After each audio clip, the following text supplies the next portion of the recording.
So I spoke recently about our coping strategies when we might have experienced trauma when we were young, and that the very coping strategies we acquire later in our teens, early 20s, perhaps 30s, may not necessarily help us and may bring on further symptoms and challenges that we have to deal with on top of the original traumas. And I found for myself, I knew something was wrong with me back in my teens and 20s. I knew I was stressed inordinately, that I didn't trust the world. I couldn't trust anybody else. I didn't know myself. I knew I had dysfunction in terms of my stress levels, depression levels, anxiety levels. I knew, in spite of showing up, I had jobs, I had to run a home, I had a car to run, I showed up in life. I played the kind of dutiful citizen bit, but I knew something was wrong. I wasn't happy, I wasn't contented within, something was distinctly off. And I realised now most of my energy went on trying to pretend that I was okay when I actually wasn't. Most of my energy went on telling people I was okay, I'm fine, and all my energy went on showing up, being the best person I could be in my life at that time. And now I know differently. Now I understand that I had abandoned myself in so many ways, that I was disconnected. And now I understand that I was in functional freeze, showing up in life, pretending I was okay when I really wasn't.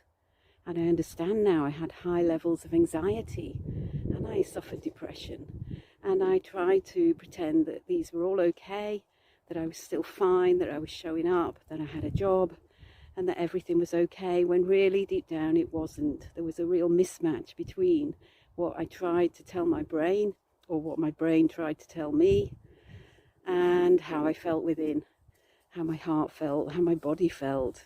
Conversely, I felt nothing in my body because I was so disconnected from my body and pretended otherwise. And so now I understand. I've sourced the help I've needed over the last 20 years. I've got the help I needed, the support. I've employed various strategies that have been very healing for me now, and wholesome and helpful, rather than the strategies I used back then, which created more problems for me and generated more problems, in fact. So my invitation is to consider what you might need. Back then I didn't have a clue what I needed. I was so disconnected from myself.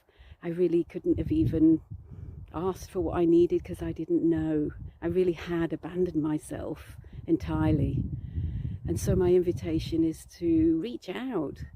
If you're looking for a guide, if you're looking for support, if you're looking for some sort of understanding and somebody to share with what you're going through and to support you through coming back home to yourself, creating that congruence between your mind, your body, your spirit, finding your way back home, and so that you can start to inhabit yourself, get to know yourself, find that anchor within that is you, and they're all along waiting for you to come home to yourself.